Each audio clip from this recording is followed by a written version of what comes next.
다시금 인도와 파키스탄 사이에 전투가 발생할 경우 양국의 최신 전투기가 공중에서 격돌할 가능성이 높다고 언급합니다. 파키스탄은 현재 10에서 20대 사이에 J-10C-E를 배치한 것으로 알려져 있습니다. 인도 역시 라팔과 함께 사거리 200km급의 미티어를 운용하기 시작했는데요. 서방 전문가들은 양국이 충돌한다면 라팔과 미티어의 조합이 보다 강력한 위력을 발휘할 것이라고 말하고 있어요.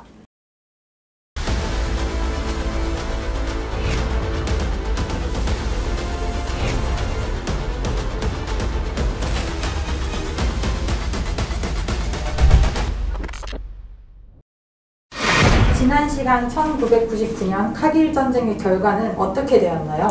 네, 1999년 6월 13일 인도 육군은 대규모 포격과 함께 톨로링 고원지대를 시작으로 대대적인 고지 탈환 작전을 개시했습니다. 파키스탄군도 TPUK-36 대박격포 레이더를 사용해서 인도군 HF-77B 견인포에 대한 대포병 사격을 실시해서 큰 피해를 입혔죠. 하지만 시간이 갈수록 점차로 패배의 기운이 역력해집니다. 이에 파키스탄 군부는 F-16 전투기 투입까지 요청했지만 확전을 원치 않았던 파키스탄 샤리프 총리는 이를 거부했고요. 추가적인 지상군 투입도 거절했죠. 인도군은 파키스탄군의 스팅으로 인해 수송 헬기를 작전 지역 부근까지 투입할 수 없었기에 보병이 걸어서 접근시킵니다. 그러니까 하나하나 사람이 보급물자국 부상병을 운반해야 했습니다. 당연히 그 고단함과 사기 저하가 이루 말할 수 없었어요. 아무튼 이렇게 카길 전쟁이 격화되자 국제사회는 점차로 큰 우려를 표명합니다.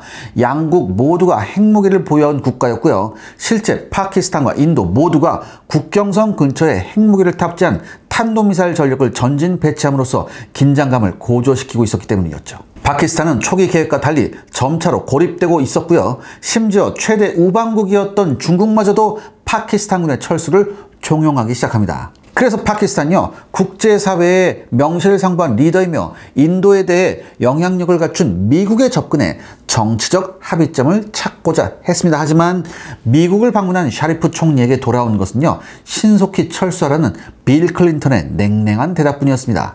결국 1999년 7월 4일 미국의 중재하에 작성된 워싱턴 협정에 따라 파키스탄군은 인도 지역 내에서 전면 철수를 했죠.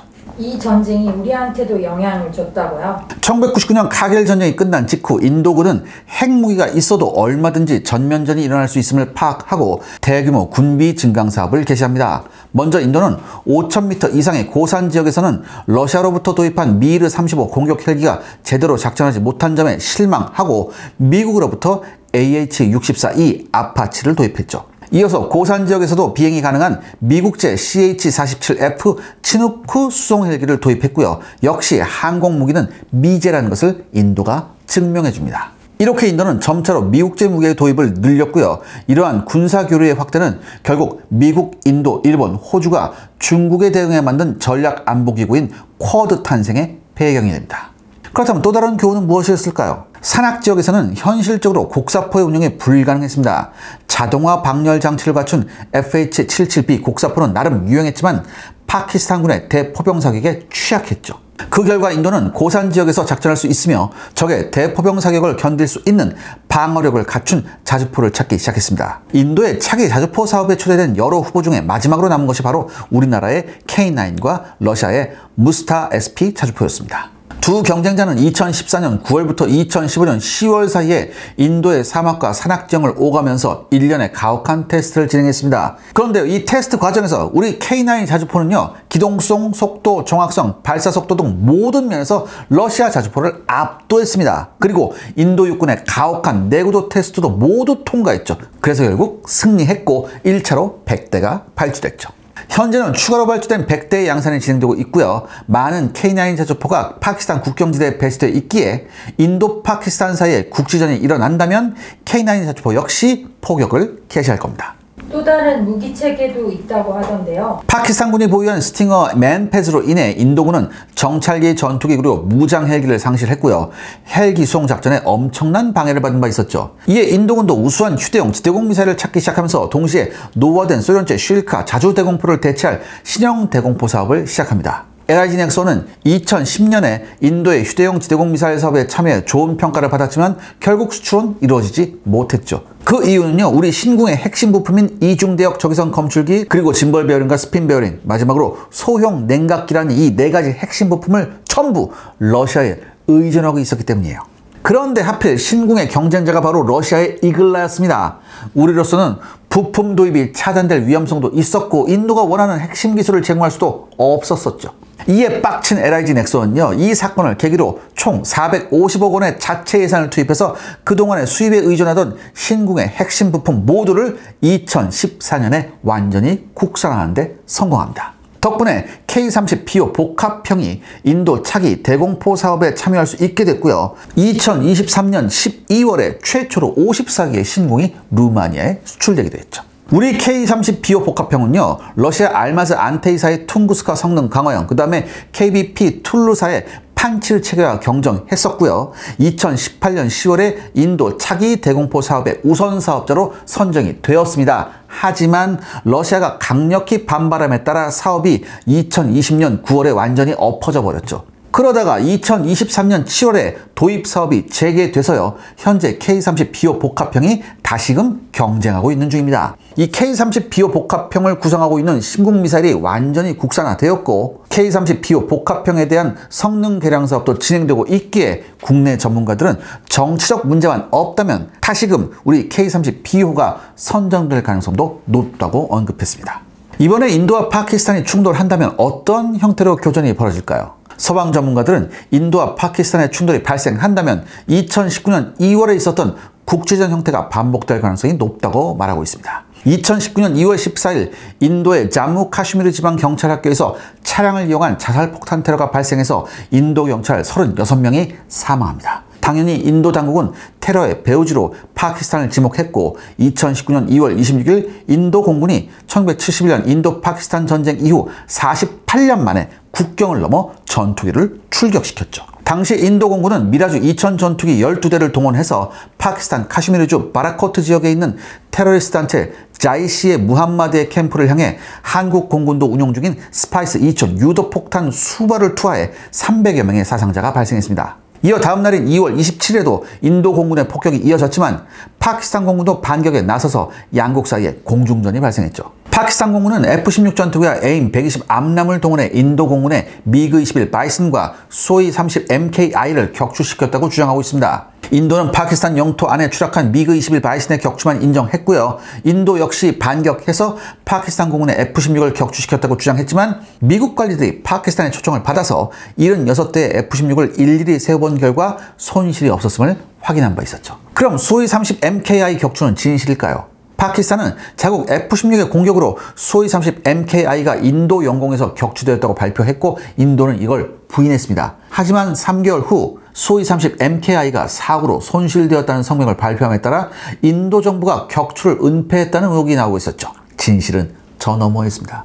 그렇다면 인도 공군은 왜 이렇게 허무하게 패배했을까요? 파키스탄 공군은 수적으로 절대로 인도 공군을 이길 수 없음을 파악하고 질적인 도약을 중시했습니다. 이 과정에서 프랑스로부터 펠콘 D-20 전자전기를 도입했죠. 2019년 공중전이 벌어지자 파키스탄의 D-20 전자전기는 성공적으로 소이-30 MKI의 데이터 링크와 레이더를 방해해 고립시켰고 확인되지는 않았지만 소이-30 MKI에서 발사된 R-77 공대공 미사일도 성공적으로 제밍한 것으로 추정됩니다. 이러한 추정이 나오는 이유는요, 2019년 공중전 이후 인도 공군 관계자들이 R-77에 대해 전자전 쟁명이 아주 취약하다는 점을 러시아한테 비판했기 때문입니다. 이어서 인도 공군은 파키스탄의 제밍에 대응해 이스라엘제 최신 데이터 링크를 도입해 모든 전투기에 장착함과 동시에 소이-30 MKI와 테자스 전투기에 이스라엘제 IWER 공대공 미사일을 장착하는 그런 사업을 시작했어요.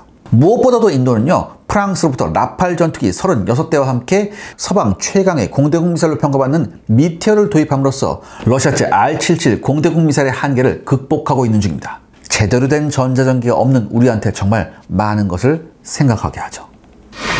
시청자 여러분들의 구독과 좋아요는 영상 제작에 정말 큰 도움이 됩니다. 여러분들 부탁드리겠습니다.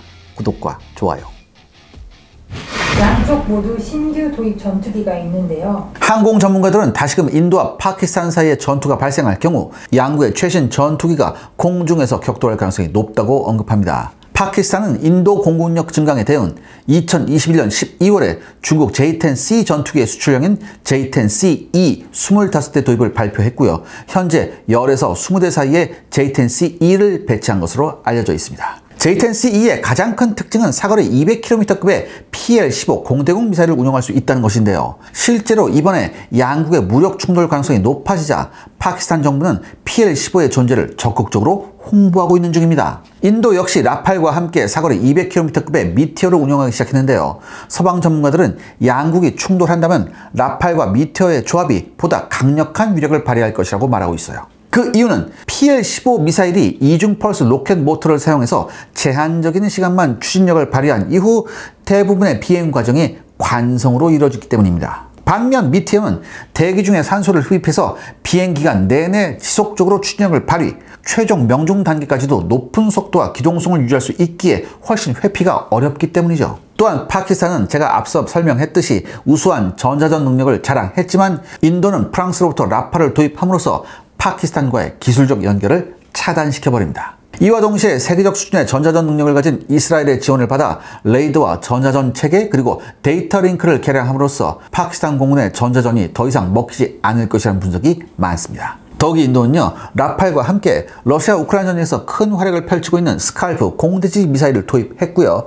이스라엘을 통해서는요, 사거리 250km급의 룩스 공중발사 탄도미사일을 도입했는데요. 그 속도가 무려 마하 4에 달합니다. 이 룩스는 작년 이스라엘의 이란 공군기지 공격에 사용된 무기로 자주 언급되죠. 여기에 인도 공군의 소위 30MKI는 사거리 500km 이상의 마하 3 이상의 속도를 가진 브라모스-A 공대지 순항미사일을 발사할 수 있는데요. 파키스탄군은요, 인도의 이런 최신 장거리 유도무기를 제대로 요격할 수 있는 수단이 없습니다. 그래서 서방 전문가들은 인도 공군이 굳이 무리하게 파키스탄 영공에 깊숙이 침범하지 않고 장거리에서 파키스탄의 주요 테러 기지를 타격할 가능성이 높다고 언급하고 있습니다. 그리고 이 과정에서 인도와 파키스탄 사이에 공중전이 벌어진다 해도 양국의 전투기들은 굳이 접근하지 않고 서로의 장거리 공대공 미사일을 활용해 장거리 공중전을 시도할 가능성이 높다고 얘기하고 있습니다. 인도와 파키스탄이 미국 등 국제사회 중재에 따라 휴전하기로 했습니다. That both sides would stop all firing and